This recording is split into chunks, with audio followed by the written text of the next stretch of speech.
Welcome to Adam news. NTR జిల్లా విజయవాడ భవానీపురం కుమ్మరిపాలెం సెంటర్లో two wheeler వాడే ప్రతి ఒక్కరూ హెల్మెట్ ధరించాలి. హెల్మెట్ ధరించకపోతే వచ్చే నష్టాల గురించి వారు వివరించారు. గత 3 రోజులుగా హెల్మెట్ లేని వాహనదారులను హెల్మెట్ వాడాలని, లేకపోతే టూ వీలర్స్ బండి ఎక్కడైనా పడిపోయినా ఏదైనా జరిగినా కొంచెం చిన్న దెబ్బలు తగులుతాయి. అదే హెల్మెట్ లేకపోతే మీ తలకాయ పుచ్చకాయలా పలిగిపోతుంది, ఒక్కసారి ప్రాణం కూడా పోతుంది. దీనికి ఏపీ స్టేట్ హైకోర్టు కూడా మాకు గుర్తు చేయడం జరిగింది.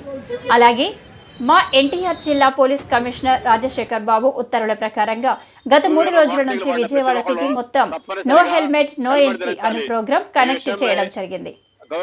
సిటీ మొత్తం కూడా జరుగుతుంది. దయచేసి ప్రతి ఒక్కరూ తప్పనిసరిగా హెల్మెట్ ధరించాలి. హెల్మెట్ లేనిదే టౌన్ లోకి ప్రవేశించకూడదు. దీనికి మేము ప్రతిరోజు కొనసాగిస్తాం. దీనికి నగరంలో ఉన్న ప్రతి ఒక్క టూ వీలర్స్ వాహనదారులు తప్పకుండా హెల్మెట్ ధరించాలని కోరుకుంటున్నామన్నారు.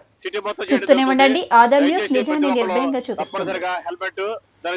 హెల్మెట్ లేనిదే టౌన్ లోకి ప్రవేశించకూడదు. టౌన్ లోకి చాలా మంది తలక పగిలి చాలా మంది చనిపోవడం జరుగుతుంది.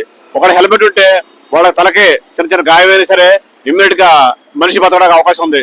దీన్ని ప్రతిరోజు మేము కొనసాగిస్తాము. దయచేసి ప్రతి నగరంలో ఉన్న ప్రతి వాహనదారు, టూ వీలర్ వాహనదారు ప్రతి ఒక్కళ్ళు తప్పనిసరిగా హెల్మెట్ ధరించాలని కోరుతున్నామండి.